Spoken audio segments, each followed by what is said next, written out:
We're talking today with Bruce Thatcher of Bangor, Michigan, and the interviewer is James Smither of the Grand Valley State University Veterans History Project. Okay, Bruce, you've come here with a certain amount of decoration. Can you explain the various things that you are wearing? What are they? Well, at the very top is a Distinguished Flying Cross. Mm-hmm. Underneath it and to one side is a Bronze Star with a V device and a oak leaf cluster, which means we got two. Mm-hmm. And then there's an air medal and some other stuff. Okay, and then you've got on the vest there, you've got the patch, and that's the insignia of the 1st Cavalry Division. Correct. All right, and the hat?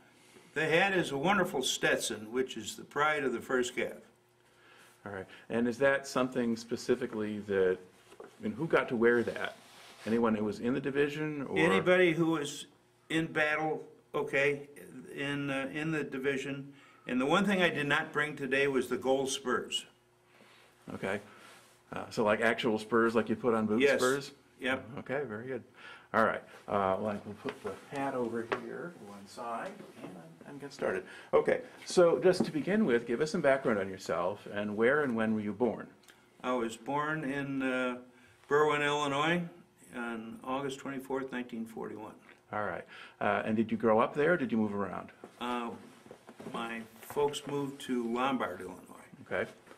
And so I was basically raised in Lombard. And at that time, Lombard was a sleepy little community such as Hinsdale. Yeah. There were still cornfields around. Yes, I used to go hunting in my backyard for pheasants. Right. Okay. And so did you finish high school? Yes. Okay. What year did you graduate? In 1959. Okay. And what did you do after high school? My folks told me that I was going to be a civil engineer, and so I went to Bradley University for 2 years and promptly flunked out. But in the meantime, I learned how to be a surveyor, and after I flunked out, I got a job with a surveying company. All right. To back up a little bit, why did your family think that you should be a civil engineer? That's a good question. Actually, my dad thought the big thing, now this sounds crazy, is we need more sewage treatment plants. Civil engineers designed sewage treatment plants. And what kind of work did your father do? He was a tool and die maker. And he taught me how to, heck, I could run a lathe when I was 12. Mm-hmm. Okay. And I could not stand going in his footsteps because I didn't like being inside. So being a surveyor I liked it. Okay. And did you flunk out of school just because you couldn't be bothered to do the work, or? No, I come to find out now I probably had a good case of ADA. Mm-hmm. I tried hard. Mm-hmm. I also had to work as a dishwasher in a local little restaurant. And it wasn't through the lack of effort. Okay. I just couldn't do it. Okay. So your brain wasn't wired for the kinds of college classes you were getting. At that time, right. Yeah. Yeah. Okay. On the other hand, you took to the surveying. Right. That kind of clicked. I knew geometry pretty good. Okay. All right.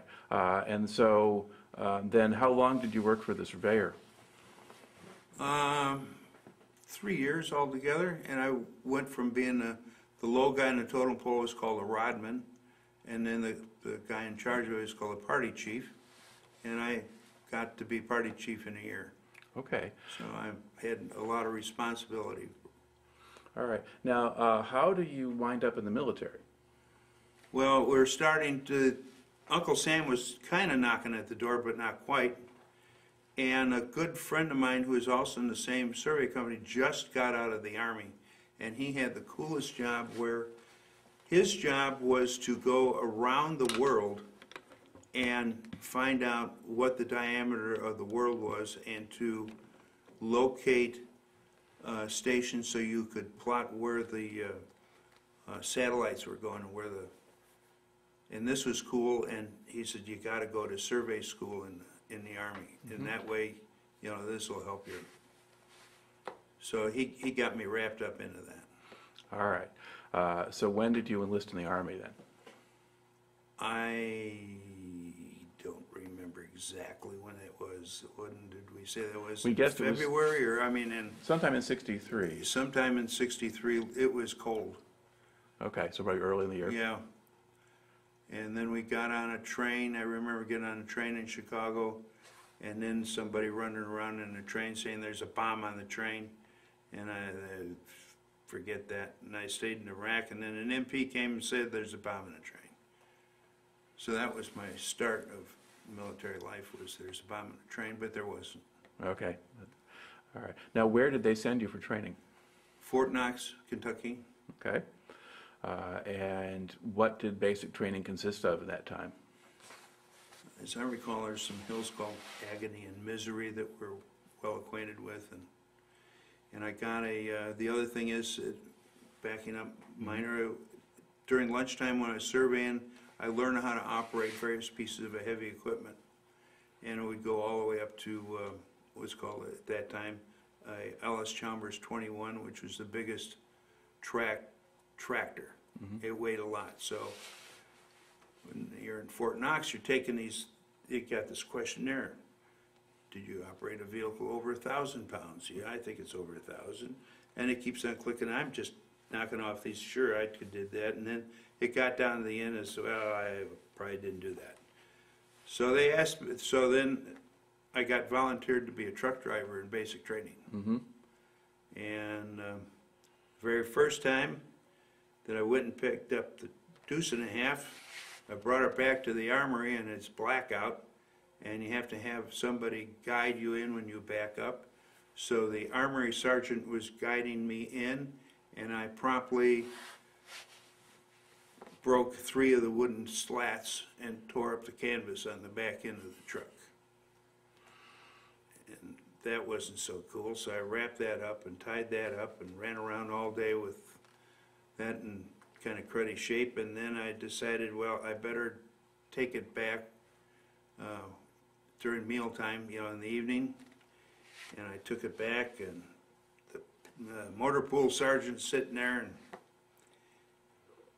he says, well, just drive it around. So it's a good thing when I drove it around, I drove this way, and it looked pretty good because I washed it up and parked it, and I lived in fear from that day on that someday they're going to come back. So I learned real quick when the next day when I picked up a truck out of the motor pool, I gave that an inspection.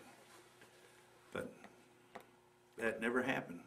So you were never made to repay Uncle Sam for the No, damage you because did. they showed us this wonderful film after you got your driver's license of somebody driving the atomic cannon through some little town in Germany and taking out 2 houses, and he had to pay for the 2 houses. You know. That sort of thing. Okay, so how much of the actual basic training stuff did you have to do with all the drill and marching and that kind of thing? Just what everybody else does. Okay, so the driving was on top of that? Yeah. Okay.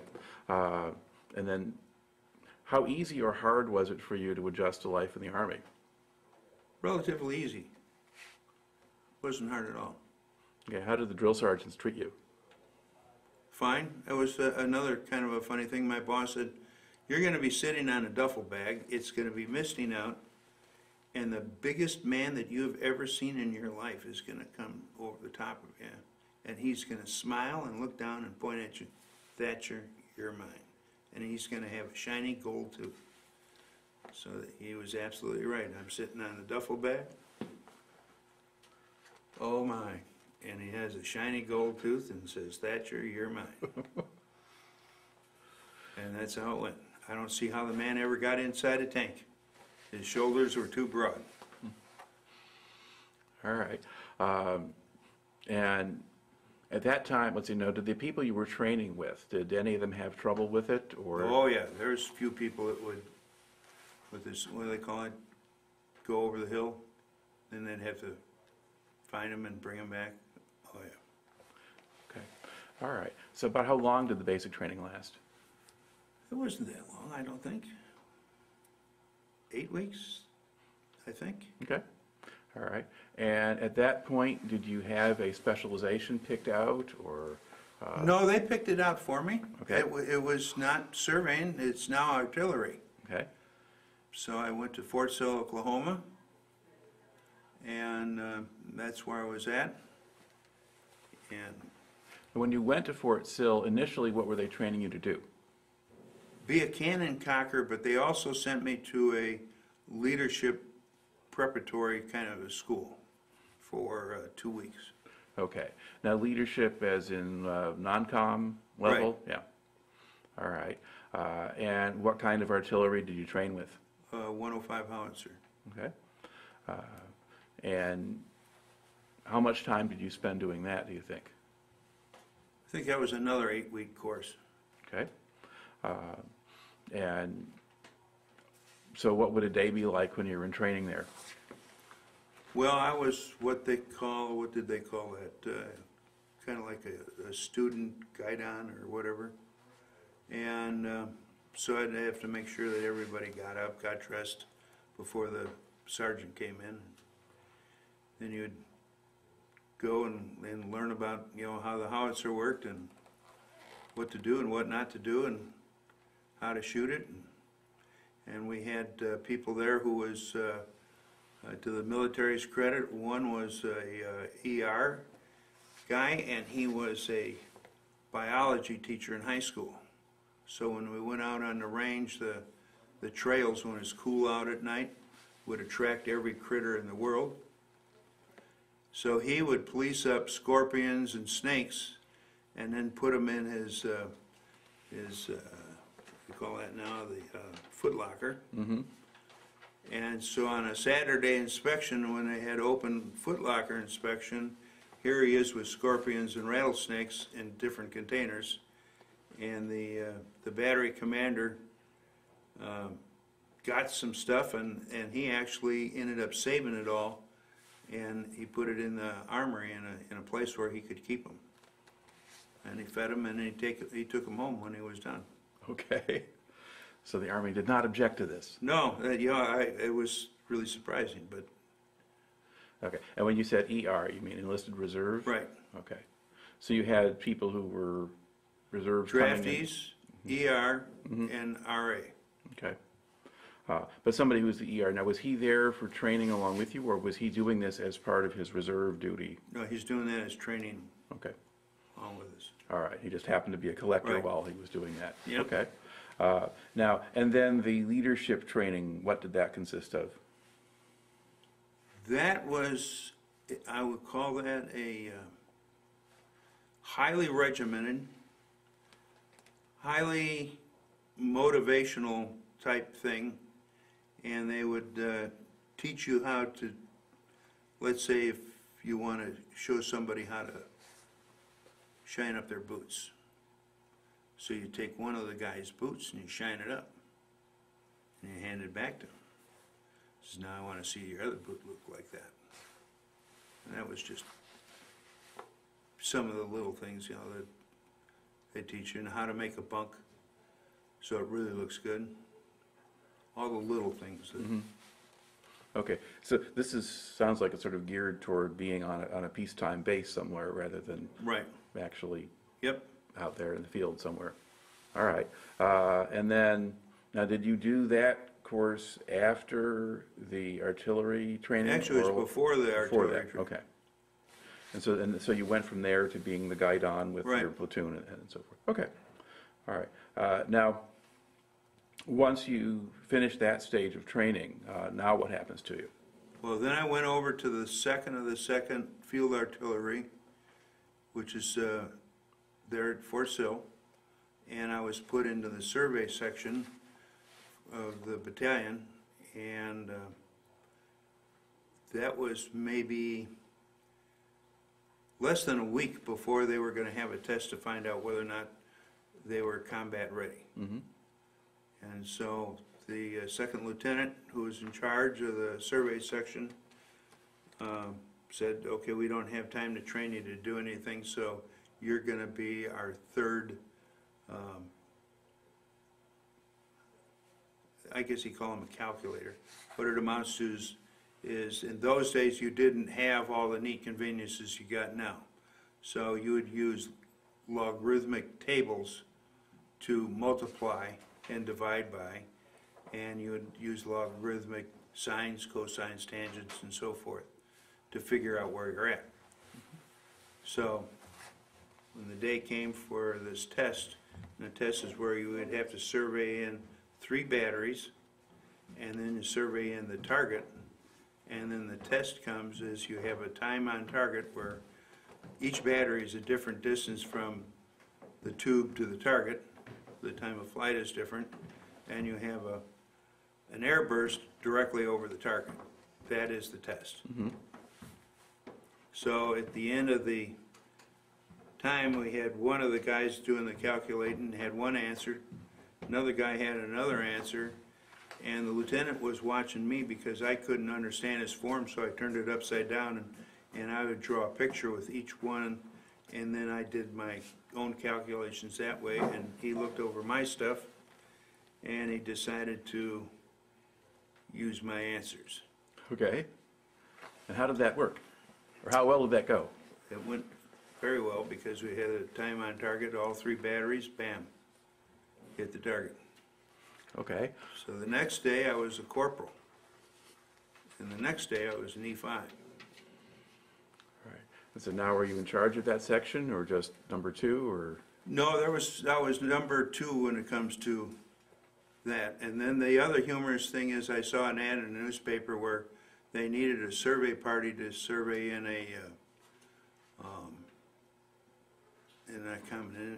some pilings for an industrial project. So I called them up and asked, gave them a bid. So I hired the 2nd lieutenant as my rodman, hired the sergeant as my instrument man, and then I had to figure out everything that was in feet and degrees into meters and mils because we borrowed the government's equipment. And we went out and we made more money in 2 weekends than we made in my case, 3 months, and everybody made a lot more money pretty quick. All right. On a weekend. Okay. So how long then did you spend with the 2nd and the 2nd? Not too long, because after that they quickly asked me if I would, well, let's see what else happened then. They asked me to be on the Fort Sill drill team. Okay. So I was on the Fort Sill drill team, and they interviewed me for going into OCS. So the next slot that came open, then I went into OCS. All right. And did you do the officer candidate school at Fort Sill? Yes. It's still artillery, so that's where Yeah. they train people. Okay. Now, what did that school consist of? That was the best period of education of my life. Everything from a educational standpoint of view, they were so far ahead of, let's say, Bradley University, it was scary. They had no windows in that place, so you couldn't be looking out at the birds. They had every period of instruction, prior to that period of instruction, we usually had captains as instructors. They would have an E7 to an E9 plus a field grade officer would listen to his presentation before he gave it to the students. You would get a handout that said this is what is going to happen in this period of instruction. You are not to even think about writing anything. If you started writing while he was talking, you would be doing push-ups for the entire period. You only write when he stops for a second. Now, he had, in the classroom, he had kind of channels in his blackboard. And I don't remember how many channels there were, but he might have had 5 different things already done. So he could bring out, you don't see the back of him writing his name. No, it's already there. So then the next thing, he'd slide one out, and it might be a chalkboard with such and such on it. And then the next one coming out might be a magnetic board, and we're talking about moving stuff around for tactics. And out comes some other one that might have sticky things on. And if he thinks that somebody's fallen asleep, there might be a firecracker rolled down the thing. Make sure everybody's still awake. And that I carried over to when I went back to Bradley, was I never wrote while the professor was talking. Okay, so it was a very tight structure that fit you pretty well, so you could Yeah. learn that way. Yeah, exactly right. And it was, and then keeping yourself in tip-top shape, because you would, I think our typical day started around 6 o'clock in the morning, maybe 5:30, and it would go through 12 o'clock. And when we were lower classmen, there might have been 50 in the barracks, and you took a shower with all 50 in 2 minutes. And then when you walked out, you were cleaning take your towel and rub down the walls, and then the last one would take the goldfish and put them back in the toilets. Okay, why were there goldfish in the toilets? That proved that they were clean. Okay. And So we started off with 50 in lower class, and then in middle class there might have been 20, in upper class there might have been 10.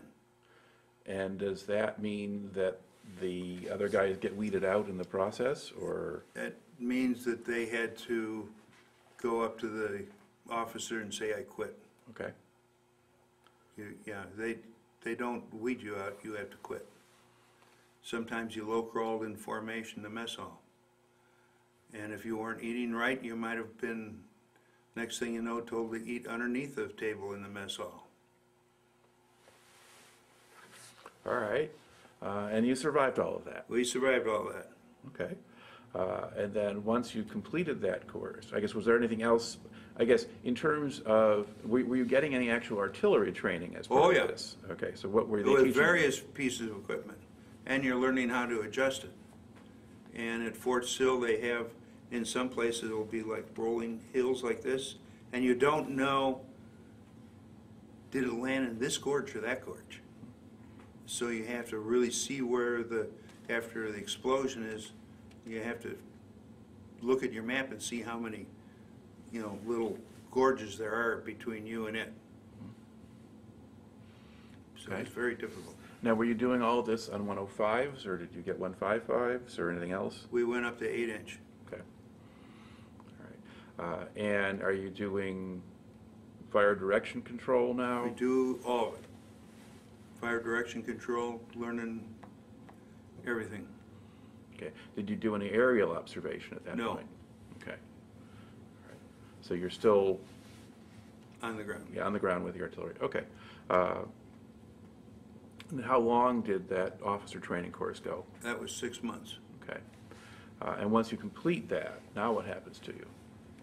Then I stayed at Fort Sill for another course that was about 6 weeks long, which was a target acquisition course, where we learned how to use different kinds of radars that were coming into play then that I never saw overseas. Mm-hmm. And again, there was more surveying, and I ended up, it was multinational in there, and I ended up being a tutor for some Saudi Arabian folks that were dumber than a box of rocks. Mm-hmm. And did you have any success teaching them anything? Yeah, and I had some good experiences with a Italian major and a Indian light colonel. Mm-hmm. And on Thanksgiving Day, just outside of Fort Sill is the Wichita Wildlife Refuge, which has got longhorn cattle running loose along with bison. And some friends, we used to go out and see if, one of my buddies was an Eskimo, and we would do what do you call it, a coup, where you would go up to a bison and touch it. Mm-hmm. And we learned how to do that from him, although we did that near rocks so that he can't climb rocks. But we found out that longhorn cattle are far worse than bison. But so anyway, I took him out there, and we found the bison, and the Italian guy had his camera, and he's going around there, and he didn't see a calf getting between him and the mom. And I had a Volkswagen, and the Indian guy, he saw this, so he's taking a picture of the Italian taking a picture, and then the guy wanted to run, and I physically had to hold him down, and we had to walk slow. Running is not a good thing. And we got into the Volkswagen. Now we're surrounded by buffalo in the Volkswagen for about a half an hour, and then they dispersed. It's kind of a funny thing. All right, so a little bit different kind of combat experience then. Yeah. All right. And now, having completed the target acquisition course, do they assign you to a new unit? What do you do Now we next? go to Fort Bragg, North Carolina, and into a target acquisition company for the 18th Airborne Corps. Okay. And since it's 18th Airborne Corps, the next step is I go to Fort Benning and learn how to leave a perfectly good flying airplane. Okay. So you're going to jump school there. I went to jump school there. Okay. And what is the basic program there? I mean, how do they go about teaching you how to jump out of an airplane? Oh, you start jumping off of little things and they get bigger and bigger and bigger. And then you have this tower that you jump out of this tower with, you know, your gear on. And then you go and leave the airplane. And I was the last guy on the stick that they call. And it was a flying boxcar. And we were over the woods. But the first jump is always rather, you're up in the air much higher than you are in the other jumps. And I can remember that so vividly. You leave the airplane and you're like this, and you're watching the wings slowly go away from you, and it's slowly going away from you. And all of a sudden, whack, you come at the end of the static line, and thank you, God, and I look down, and there is a big red-tailed hawk is soaring below me. That was really cool. All right. That was really cool. And then you hear the guy in the loudspeaker. Whatever the number is on your helmet, you got to pull up on the risers, otherwise you're going to end up a tree. Didn't Okay. happen. So it is possible for them to coach you as you're coming Yes. down? Yes, it is. Okay. And how many jumps do you actually make? 5 there. Okay. All right.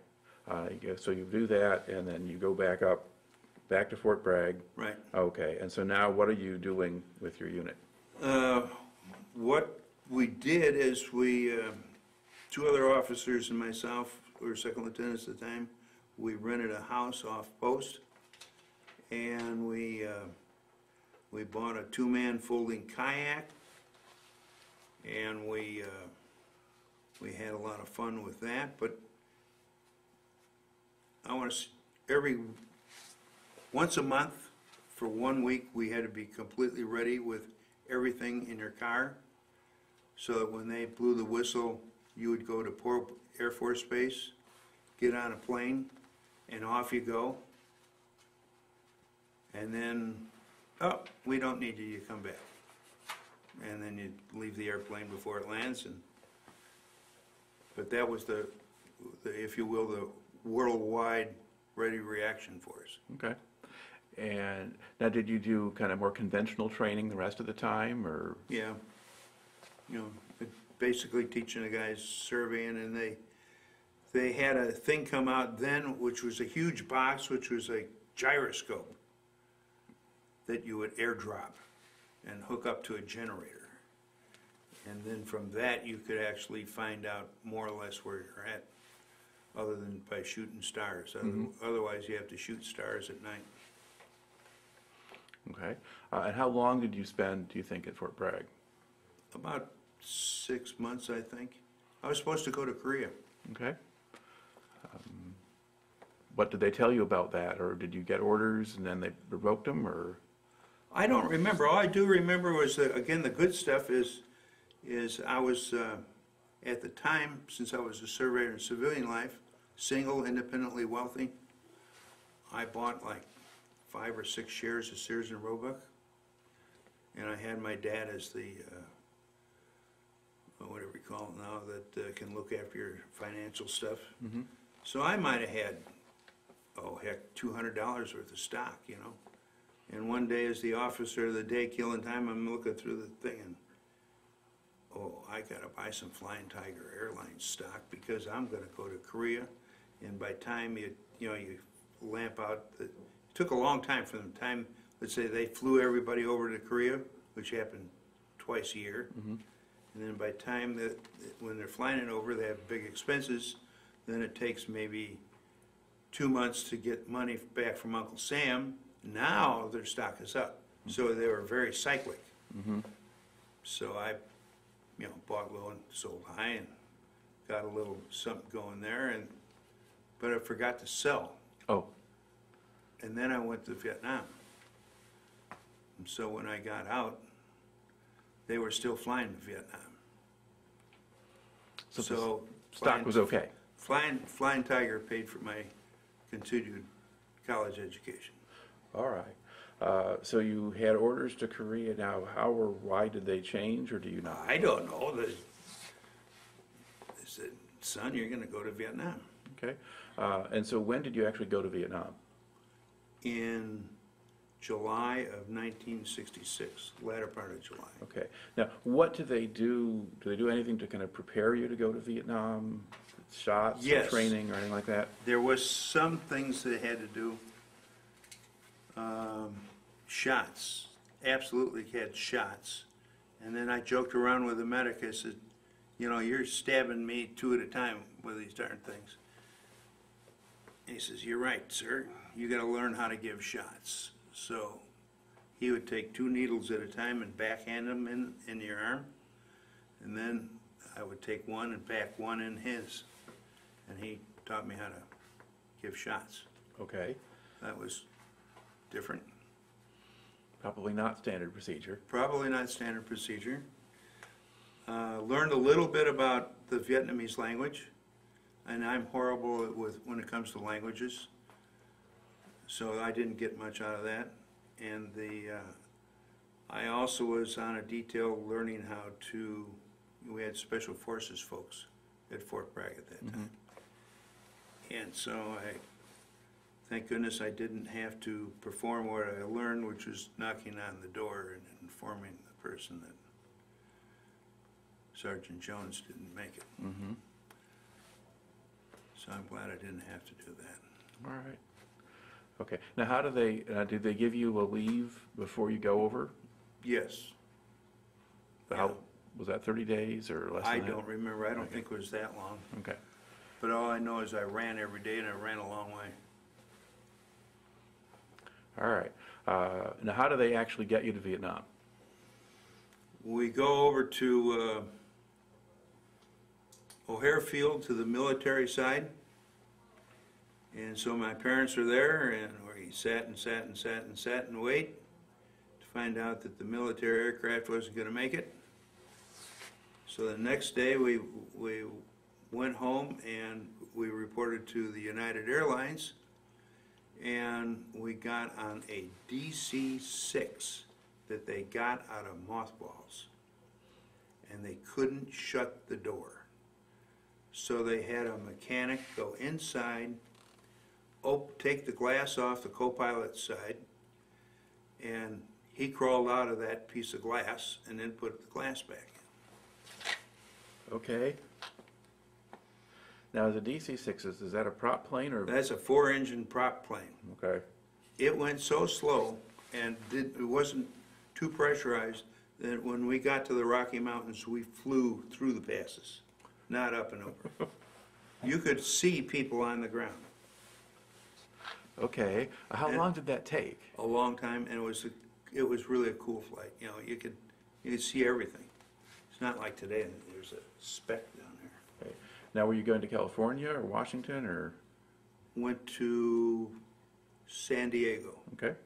And I stayed for 2 days out on the, what is that? The Presidio, I think is what it was called. Well, that's in San Francisco. San Francisco. Right. Okay. So I stayed at the Presidio for a couple days and froze because it was cold there. All right. But you didn't have to stay at the big depot in Oakland, which is where a lot of guys process through. No. Okay. All right. And then, so from San Francisco then to Vietnam, Yep. what route did you fly? Do you remember? We flew in a C-141 to the Philippines. We got out, left the airplane in the Philippines for a little bit, and it was like going into an oven. So I remember about the Philippines. Okay. And then from the Philippines to Vietnam. Yep. Okay, where did you land in Vietnam? Oh, I think it was in Pleiku. Okay. And then from Pleiku, it went to An Khe. And in Caribou. okay, which is a smaller military transfer. Two-engine turboprop. All right. Now, what unit were you joining at An Khe? The first of the 77th Field Artillery. Okay, and that's part of the 1st Cavalry Division. Right. All right. Now, once you arrive at An Khe, what do they do with you? Yeah, they tell you bend over, and here comes the biggest gamma goblin shot you ever saw in your life. It looked like a horse syringe coming at you. All right. And what was the reason for that shot? What were they I don't know. trying to protect you against as many infections as possible? That's right. Okay. All right. Did the cavalry, did they have any kind of orientation program for you, or did you go right to your unit? I think I went straight to the unit. Okay. I don't remember any orientation at all. Okay. And then once you join that unit, what do you start doing? Well, I joined that unit, but at that time they were out. And I think there was a short period of time where I had to go with the local residents, and they were cleaning up around the perimeter. And so I would watch them, and then they would get paid. I think that was about a week. Okay. And then I went with the unit out in I don't remember exactly where, but it was close to the Cambodian-Laotian borders where we first went. Okay. Now, what is your actual job? What are you doing with this unit? Well, since I was the low guy on the totem pole when it comes to officers, so at night I would be in the FDC, Fire Direction Control, and I would be, if any fire mission came up, and sometimes they had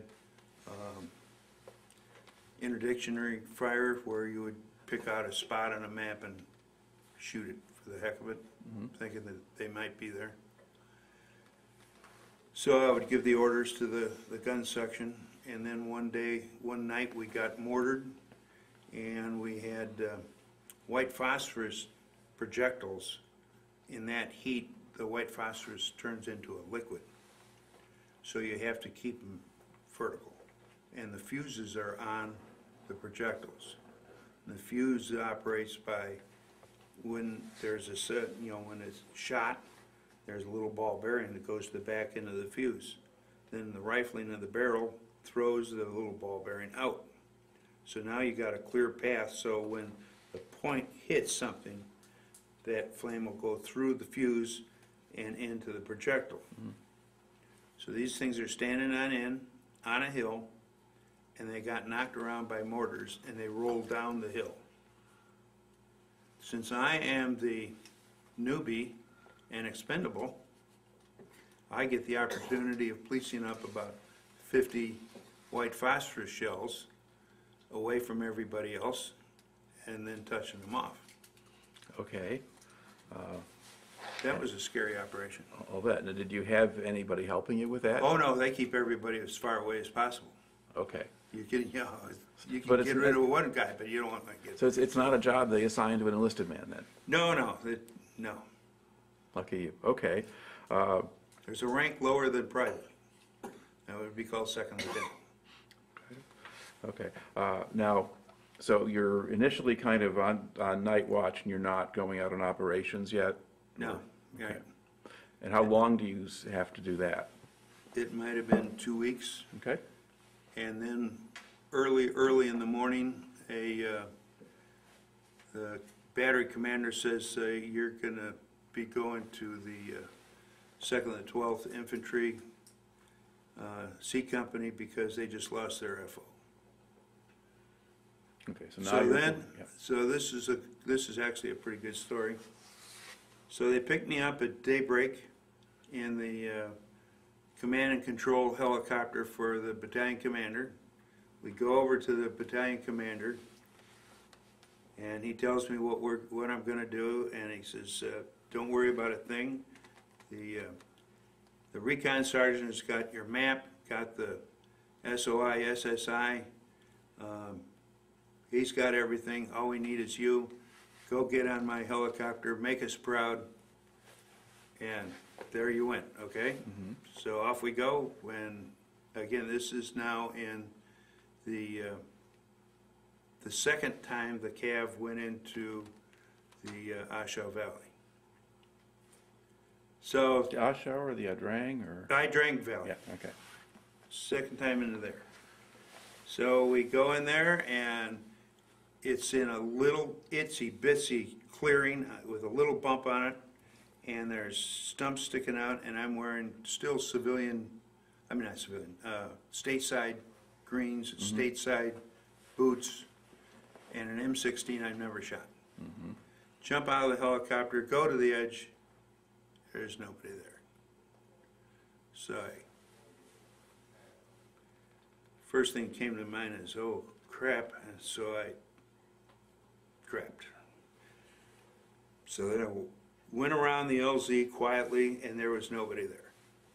And I found a place what could be defensible by one person, and I crawled backwards, and as I would crawl backwards, I would take the reeds and the elephant grass and straighten them up, and go backwards a little more and straighten up everything backwards. Straighten it up, straighten it up, straighten it up. And I got to my position. And so it was, I explain it this way: if you've ever been squirrel hunting and it's really noisy in the forest, well, in the jungle it's downright loud because you've got big animals, big birds, and they're all making all kinds of noise until somebody comes in. Then it gets stone quiet. So it got to stone quiet, and the loudest thing was my heart beating. And then it stayed that way for a while, and then it got noisy again. And then I figured out, well, I'm going to crawl up a tree at night. Why, I had no idea. But I saw a tree that looked good to crawl up. And I just had to stay put, but not be observed. And then it got near dark, and I could see an airplane going in a thing like this. He might be looking for me. But I can't stand up. That's not an option. And then this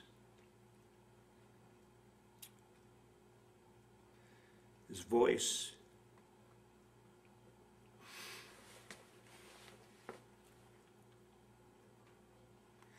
says, "Bruce, roll over and make a snow angel in the elephant grass." I said, "Yes, sir." So there I am making snow angel in the elephant grass. And an airplane goes over, nothing, nothing, nothing, nothing. And the next thing you know, just as he went outside, he wigwagged his. 20 minutes later, here comes in 2 gunships and a slick. They strafed each side, and I jumped into that thing, and there we were. And the next day, we got in a firefight right there. All right. So did you find out what had happened or why you were left there by yourself? The helicopter pilot he thought he put me in the right place. Okay. And then as the humorous part of the whole thing is the guy who was the company commander of that company a little later on, he was telling a story one day. He says, "Well, you wouldn't believe this." And he was the liaison between the infantry company and the flight crew. He was assistant to that. That was his first little job. He said, "We lost a Fort observer someplace, and we couldn't find him." And he's talking about everything that they're trying to do to find this guy. And he says, then it was a FAC, Air Force guy found me. He says, "When's the last time you saw a gook making a snow angel in the elephant grass? I think I've got your guy." And so I'm patiently listening to him tell his story.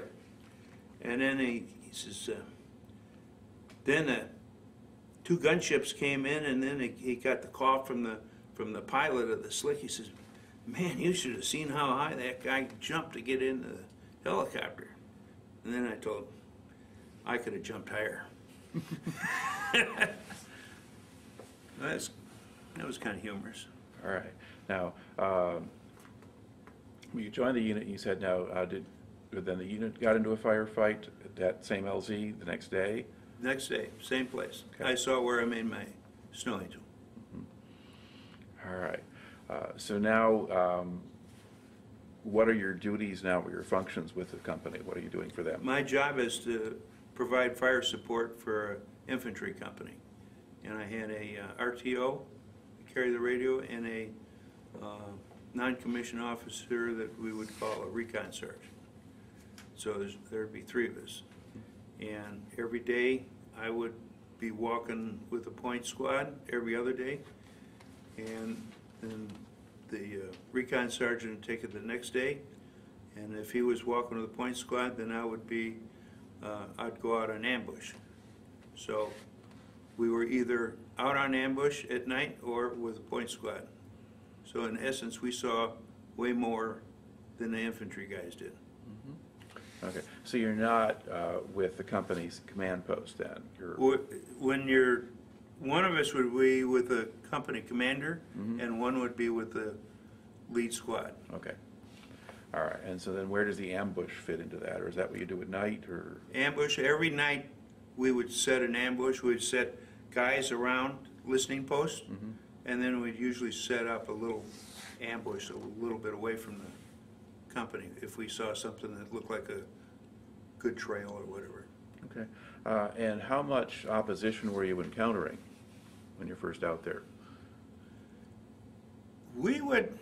Sometimes we would go a week without anything. Other times it would be every day we would find something.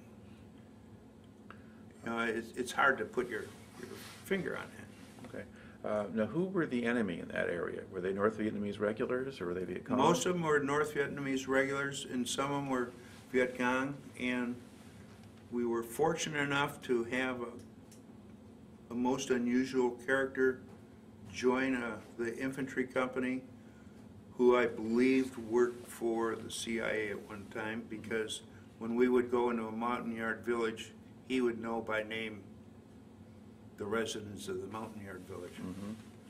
And he taught us some very unique things. And the neatest one he taught us is if you were getting, let's say a sniper was shooting at you, if it was with a AK-47, then you know that's the North Vietnamese Army. If it was with, they use like M1 carbines or whatever oddball thing, then it's more than likely a Viet Cong. Right. So one of the key things that the North Vietnamese liked to do was they knew that Americans like to run down a sniper. So they would set up a L-shaped ambush, and then they would just shoot at you with an AK-47, then move a little bit, move a little bit, move a little bit, and now you're chasing them right into their ambush. But on the other hand, if it was getting shot at with a carbine or something like that, then that was free game. So we kind of, you would go, and if it's AK-47, he'd shoot, and then being an old surveyor, I could read a map probably better than anybody. And I'd get with them and say, okay, if I'm them, here's where I'm setting up an L-shaped ambush. I call a fire mission right on that spot. Why wait to get an ambush? Right. So that worked out quite well. Now, when you had a firefight start, how large would those be? Would that be very, very small unit actions most of the time, or? I would say that was a platoon war. Okay. And sometimes a company war, but there was a lot of platoon stuff. platoon versus a company. All right. And about how large were your platoons most of the time? Oh, not very. We were probably understaffed. We were understaffed. I'm trying to think how, we might have had 20 people Yeah. in a platoon, maybe. Yeah. And you should have 30-something? Yeah. Yeah. Yeah, rifle company should have like 150, and I don't know if we ever broke 100. Yeah, it was characteristic of most of the war, at least Yeah. after we first went. Yeah. Okay. And did you have a sense of how effective you were, or how successful you were? Or? Yes, as a matter of fact.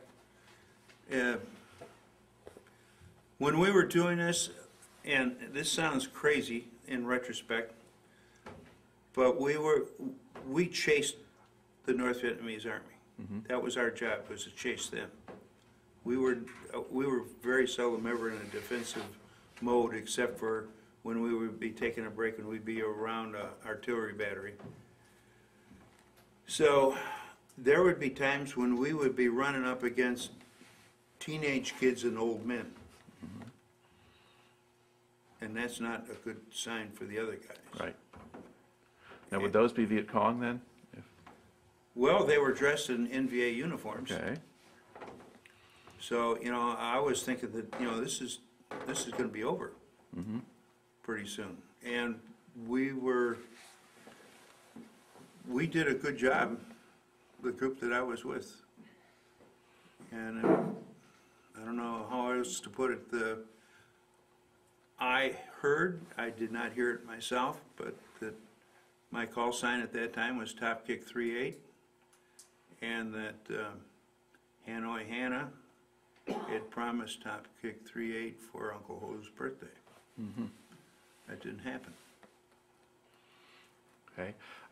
Now, would you listen to Hanoi Hannah, or would you listen to radios at all, or did you not have a chance? The people back in the FDC could. Okay. All right. Now, where were you operating out of? I mean, the main divisional base was at An Khe, and then there are smaller bases that you might fly out of. So where would you work from? Anywhere from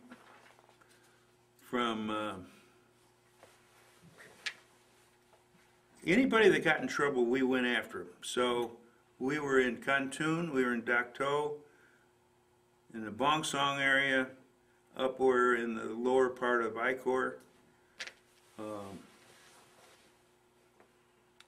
northern part of 3 Corps.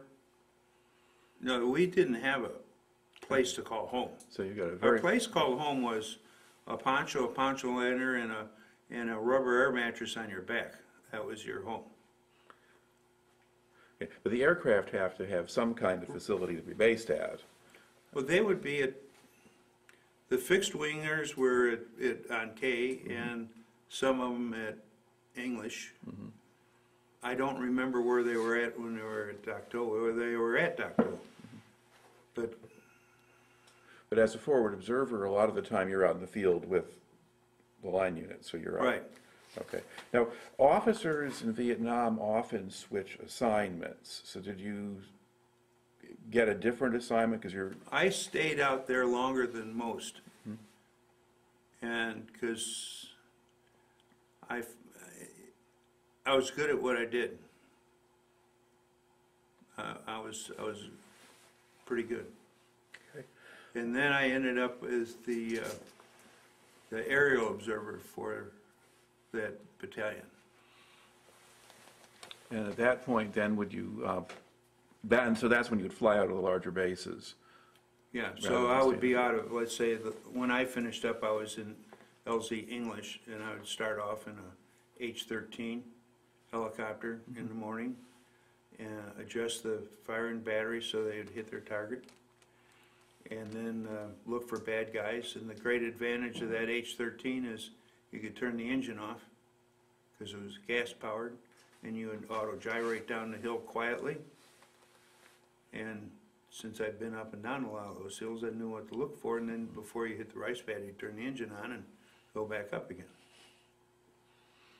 Okay, and then when you were, so that would be the helicopter flights, that would be what you do kind Right. of first thing in the morning, and then you'd switch over to the fixed wing observation Right. aircraft? An 01 Bird Dog. And I always used to, I was kind of a dastardly person, I guess. So I would take, it was nice eating hot food, by the way. That was a real plus to doing this. And so I would take a number 10 can that they would get stuff out of in the mess hall. I'd load that thing up with C4 and nuts, bolts, and screws and rocks, and take a hand grenade fuse and put that in there. And so when I went up in the Bird Dog, I'd have a bunch of them with me and lean out and drop them. So you had presents for your friends on the ground. That's right. Okay. Now, go back to the time that you spent as a forward observer. Are there specific incidents or things that happened that kind of stand out for you? Yes, and there's one in particular that I would really like to expound on, if we have time. Oh, yeah. Tape is Okay. cheap. So the date is on where I got a Bronze Star, so you have to pick that one out because I can't remember it. So on that particular day, there was a massive air assault, so most of the helicopters were being used, and we were blessed with a CBS film crew and a bunch of media people, independent reporters, independent photographers, and so we were blessed to have them. About an hour after we got those folks, we got a call that there was a friendly platoon pinned down a couple miles away from us. So we hot-footed it over there, but the CBS film crew couldn't hot-foot. So we had to keep some of our folks back with them and go at a more leisurely pace. So when we got to where we're going, we managed to, we flanked the bad guys, and I called in 3 artillery batteries on the enemy, and we got the guys out, and this started at, must be near noon, and it finished up around midnight. And then in the meantime, the CBS film crew went up to the captain and said, you know, millions of Americans want to see your brave soldiers in action, and we got to be on the next helicopter out. And the captain says, no, you're not getting on anything until after we get all of our wounded out. And so they tried to get on one helicopter, and the story that I had is the crew chief put his 1911 up the head of one of the CBS film crew. And then they tried it one other time, and that didn't work either. And then it got to be early morning, and finally everything calmed down. So then it just before daybreak, you're back at it again. And so then the film crew goes around and they try to interview Private Jones or Private Smith, and Private Jones and Private Smith wouldn't give them the time of day. And so then they went up to the captain, and they complained to him and said that you told your men not to talk to us, and they were going to talk to Westmoreland. And Captain replied very quickly and said, I already talked to Westmoreland. I don't want to have you folks around me anymore, and he'll make sure that that happens. So that was kind of cool. So then the next day we chased the North Vietnamese into this little burg, and there was this one particular grass hut house, and inside of it and outside of it was a bunch of rice, enough to feed a very large quantity of people, and eating utensils. We were on what they call a search and destroy mission. So our job was find that stuff, burn it. Well, in lieu of burning it, right about the time we captured a North Vietnamese captain and a North Vietnamese sergeant who were in their political section. And on them was a typed piece of paper that said that this poor lady had to pay taxes to the North Vietnamese for a certain amount of money. It was, let's say, $5 a quarter. And if she didn't put this food in there, they would kill her oldest son first and progressively work their way down. All right. We're going to pause here because this tape is about up.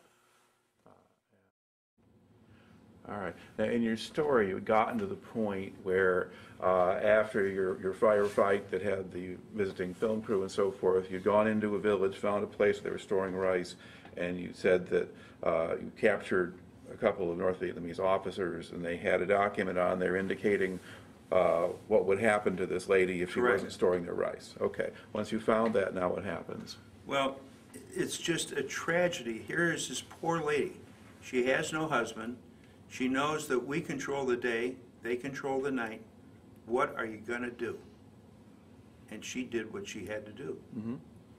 And as it turned out, the Arvins came in and we loaded up a Chinook with all that rice and stuff. And we did not burn down her hooch, but we don't know what happened afterwards. We don't know whether or not, you know, they came back and killed her kid. Mm-hmm. But it's just, I think that's a microcosm. It might be a microcosm of what's going on in Afghanistan. Yeah, You know, in a lot of ways similar. Yeah. What's different about it? It's just, war is horrible. Mm-hmm. And that's all there is to it. Okay. All right. I actually looked up the date just for the record here. So, according to your Bronze Star citation, that was February 14th of 1967. Okay. So it would have happened on Valentine's Day. Yeah, and the commanding officer was Captain Hightower, and he was awarded the Distinguished Service Cross for what he did that night. Mm-hmm. All right. And now, how much, were there other particular incidents or things that happened while you were a forward observer that you want to bring into the story here before we move on? It's the coordination. And I was so lucky to have a company commander. His name is Simpson.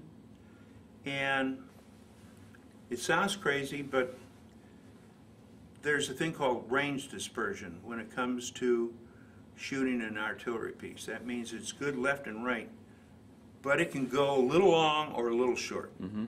You've heard of short rounds and so forth. Well, you avoid that by shooting parallel with your people.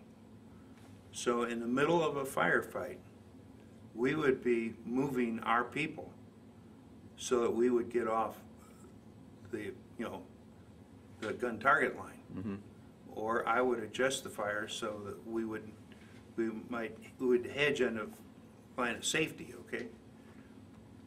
Then when you add in another artillery battery, which is coming from some other place, and now you got to wig-wag that around too. And at times I was shooting 3 artillery batteries and naval gunfire all on the same target. And then the other thing that really screws up the works is my friends in the Air Force would come on station and they want to show how good they are. So that means you have to stop the artillery, and that gives a brief moment for the NVA to do something. But we tried to eliminate that moment to a minimum, so I would be talking to the FAC and I'd tell him that he is five seconds till the last round hits the ground, and then he would roll in. And same way we had in the Cav, we had what they call aerial rocket artillery, which is on helicopters. Mm-hmm. Same thing applies to them. Artillery rounds and aircraft don't mix. So there's a lot going on that most people don't see. And I was very fortunate. I never killed a single American. Mm-hmm. Matter of fact, I never wounded one seriously. But we took care of business. Okay. Now, if you're calling in artillery fire, how much of a time lag would there be between when you call in the coordinates and when the rounds hit? There's two types of things. One is if we are setting up shop at night, I would call in to a certain spot. Yep. So I would remember at night, okay, for this particular fire mission, it is Sierra Zulu 163. And I'd call it fire mission Sierra Zulu 163. First round of smoke, and then they would be coming in a minute, and whatever the time of flight is. So it wouldn't take long. Right. When you're out in the middle of nowhere, and then the first one comes, I think we would have a smoke round at least in 2 minutes. We were quick, and that's why, you mentioned before, we had one battery assigned to this group of infantry people, and they were close. Okay.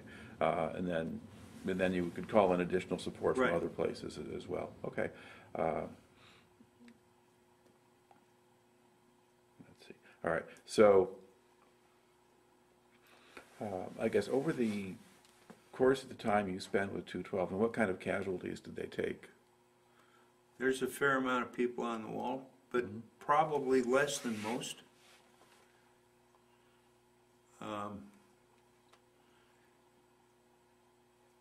I think we probably averaged much better than most. As far as the guys coming out alive. Okay. And is some of that just good quality commanders or experience? Or? A lot has to do with good, like I said, this Captain Simpson recognized that, there's other things other than sticking a bayonet on the end of a rifle. If you got firepower, use it. And we worked very well together, and it worked out good. And as we're sitting here, I'm thinking of one other thing that is, do you remember seeing the funeral procession for John F. Kennedy? A little too young for that. Little too Alive, young for that. but too young. Next time you look at it, you'll see he was a lieutenant, and he has the horse with the upside down. He was with a sister company. He was a company commander of that. And if you would look up The Courage of Sam Bird, and it is written by a guy named B.T. Collins, who was his F.O. And this was right near LZ. This was in Bong Song.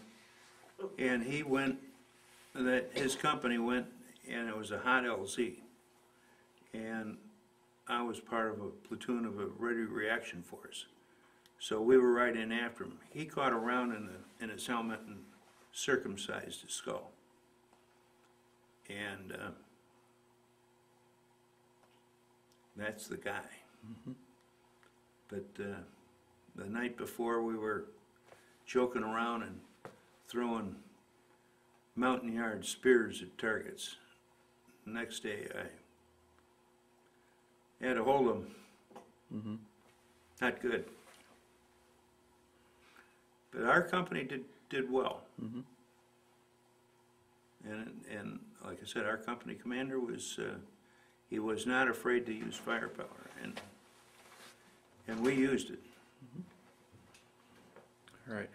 How much contact did you have with the mountain yards when you were in the field? Did you see them often or just very rarely? Only when we're in the area, if you're in the Bong Song area, you're not going to see them. No, because If we're over closer to Laos, you're going to see them. Yeah. So they were friendly, and the other thing that we did is we bailed out the special forces camps all the time. Seems like they were always getting in trouble. Okay. Now, would those have a small number of Americans and a group of mountain yards working out of them? Or? Yeah. Yeah. Okay. But they would be then natural targets for the NVA. Right. So you come in and help there. All right. Now, when you were in the lowlands and the areas close to the coast, the Bong Son area and so forth, did you see much of the regular Vietnamese civilians? We saw them from a distance. You know, to talk with them, I don't think that ever happened. Okay. One time we went down the center of the street, and I took a picture of a Shell oil station, and it's got in a little schoolhouse. But that's about it. I do remember the little girls coming up, and they were always very pretty in their little white uniform, and this is how we probably lost. We lost some of our guys this way. Is she'd say, "Gee, you number one, you want Coke?" Guy'd say, "Sure, I'd like to have a Coke." Hand her over some money, and next thing you know, they're both gone. Not good. And did you know people that happened to, or did you just hear about it? I saw it. Okay. I saw it. And then I also saw a guy that was, he was one of these kind of people that he would never follow orders, and he was a newbie. And so we just got through running some NVA out of a village, and here was this black box. And it's sitting in the doorway of a house. And this kid, you can see he wants to pick it up. And I yelled at him, "Don't pick that up." And he's bent over like this, and he's looking at me, and I'm yelling at him, and the next thing I know, I'm picking myself up with his flesh on my face. Not good. All right. Now, while you were in, so you had a full year tour in Vietnam then? Okay. Did you get an R&R of any kind during that time? Yeah, I went to Hong Kong. Hong Kong or Bangkok? I'll come up with it yet. Bangkok. Okay. That was Bangkok and Hong Kong thrown together. Yes, Bangkok. And it was the first time I saw Oriental people with a smile on their face and laughing. Okay. And so how long do you get for that? Is it a week or? I don't remember. I don't think it was a week. I think it was like 5 days or something like that. All right. Was it hard to go back to Vietnam after being in a place where they weren't shooting at you?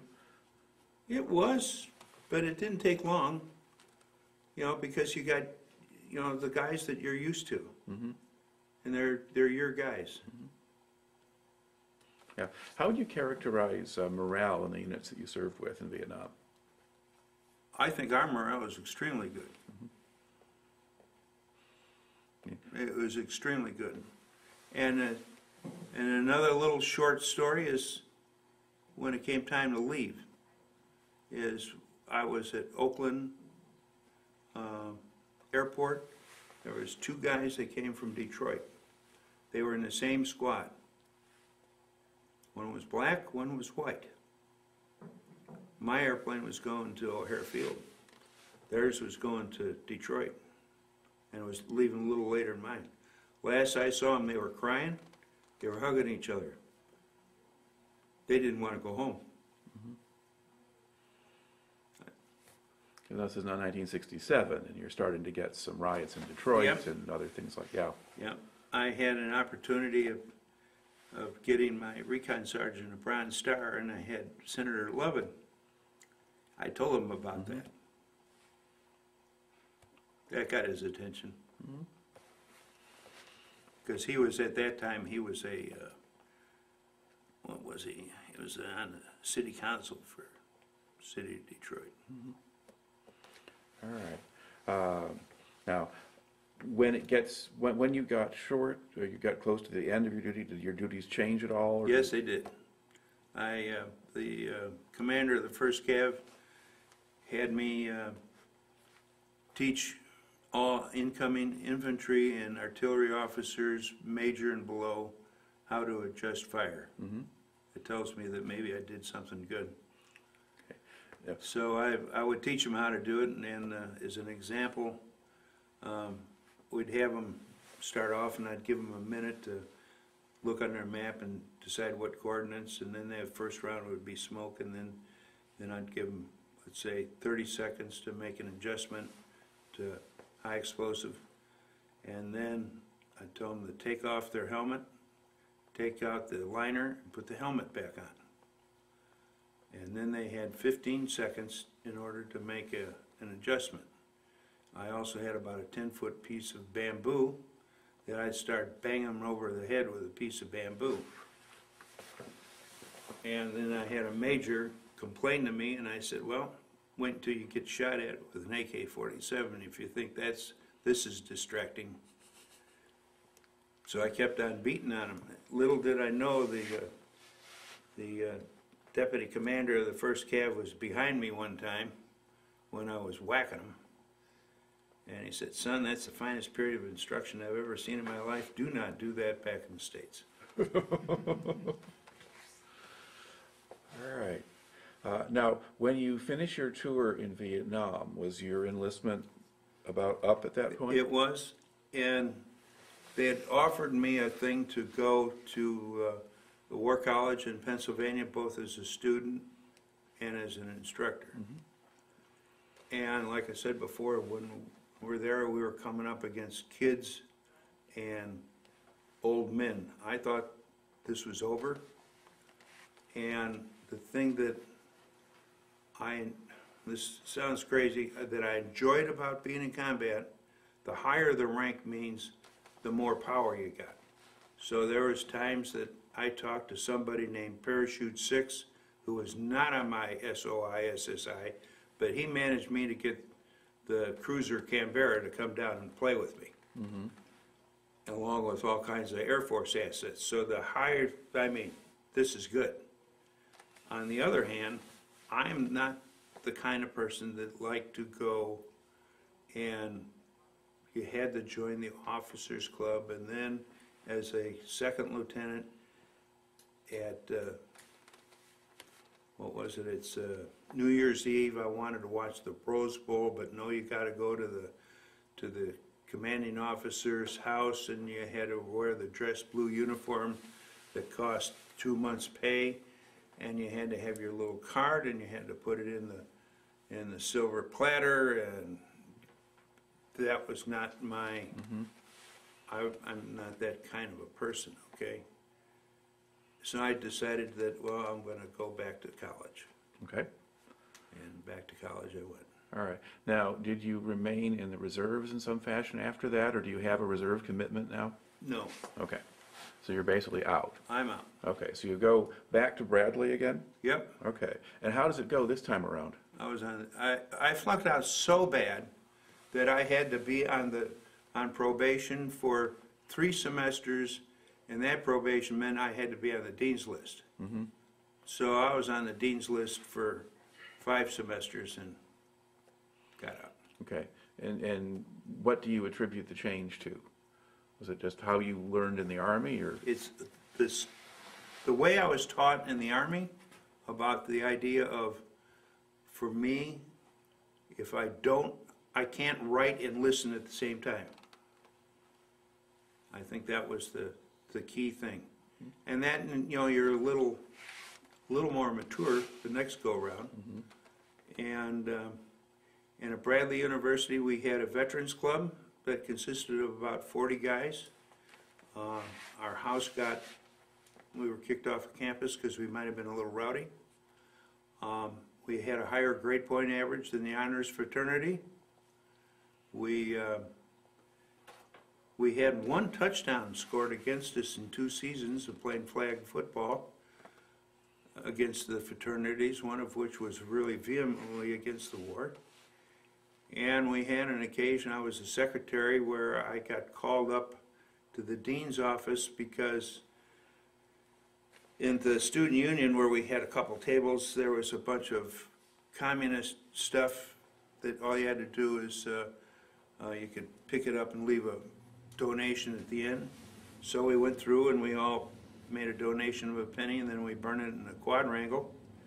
And so I got called up to the Dean of Students there, and while I was in the Dean of the Students office, the American flag went down and the North Vietnamese flag went up in the quadrangle.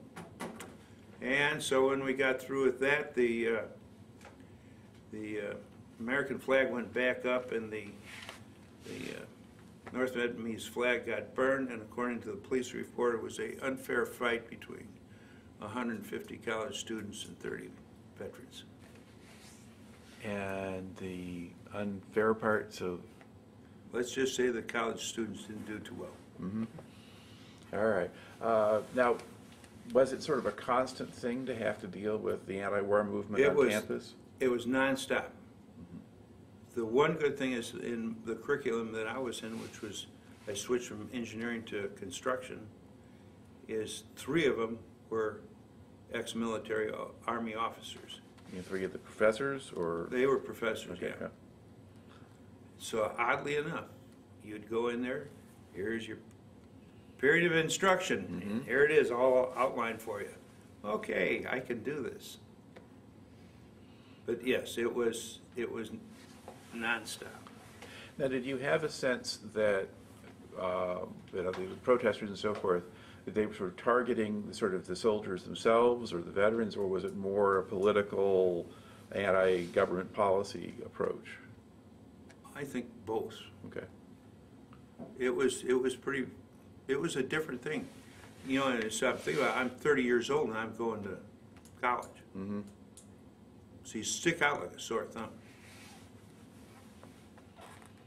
But you're also a little more grown up than most of them. That's right. Okay. When did you graduate from college? Oh, 1970 or 71. Okay. It's funny, I don't remember when I graduated from college. I can tell you everything what happened in 1 year, though. Okay. You know, in Oh, Vietnam. yeah, Vietnam year, sure. Okay. And then what kind of job did you get when you got out? I went back to work for the company where I was a surveyor, only this time I was an estimator for heavy construction. And I had that job for a while, and then I thought I'd get a guy offered me such a deal, and turned out that was the world's biggest sleaze bag, and I learned how uncouth some business can be. And then I got a job with just the exact opposite with the Austin Company, which built specific use buildings, such as Oceanarium at Brookfield Zoo, and I built printing press facility for the Milwaukee Journal Sentinel, which is 5 stories high and 385 feet long, and building for St. Jude's Children's Hospital, so they're specific use buildings. And it's totally opposite, the most trustworthy. They built the hangar that built the 707 on a handshake between Mr. Austin and the Boeing people. And after the Boeing people had enough money, then they paid off Austin on a handshake. Wow. There's not a document for Different a contract. time. Yeah. All right. How did you wind up in Michigan? Well, one of the jobs that I had was I would come back here occasionally to work on Upjohn, which changed to Pharmacia, which changed to Pfizer. And I also had a job in South Haven for Wyckoff Chemical. And that's when I said, oh, this is where I want to retire. Okay. Because my family was in Aurora, Illinois, and my ex-wife up and left the family, and she was nowhere to be. She's in Oregon, and so I wanted to be within 3 hours driving time, and I like to hunt and fish. So I would look at different places, okay, and everywhere I went, I never went to the bar. I always had my boat along with me, and South Haven was the place. All right.